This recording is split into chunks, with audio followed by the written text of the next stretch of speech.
Hello and welcome to another update video about ETH. It seems like the forecasted end of the week volatility seems to start.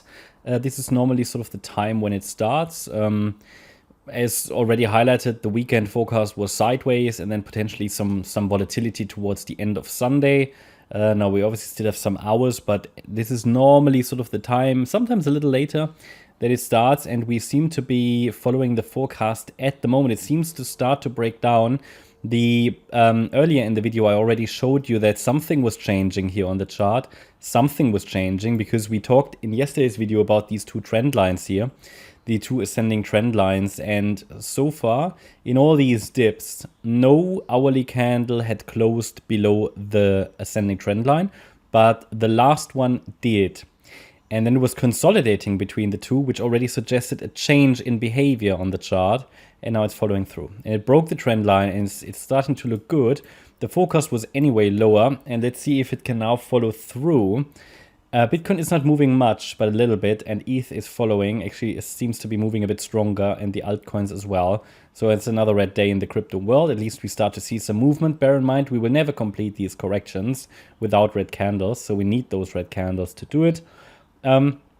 Yeah, we haven't broken below all these previous swing lows though. So 1611 was again next support as forecasted here. It held 1612, but 1611 is support. Needs to break below that.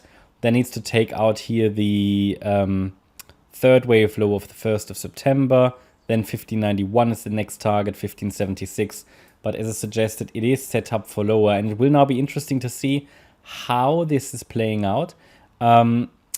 Because, yeah, I mean, the structure looks a bit strange. So maybe if we get a bit more price data, I can put a more detailed or revised micro count on this. For me, at the moment, it looks like wave 4 topped here.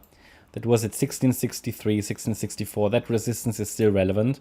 Then we had a wave 1 to the downside, wave 2 to the upside. And then obviously the wave 3. Now, what is the target for the wave 3? It should be the 1.618 extension, ideally. So let me see, just roughly here. Yeah, we talk about 1594. Let's see if it gets there.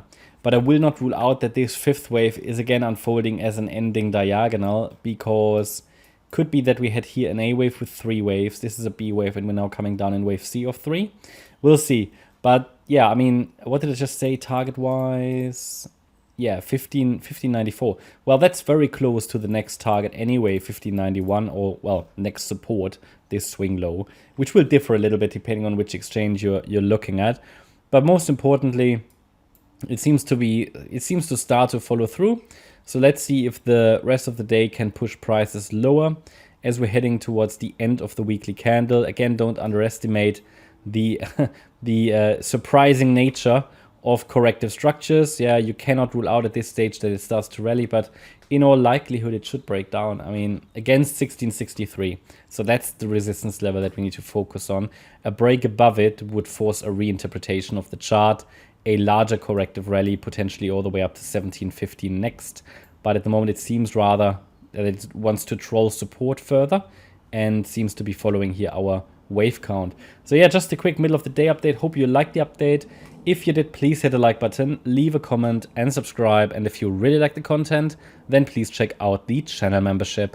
Thanks a lot for watching. Bye bye.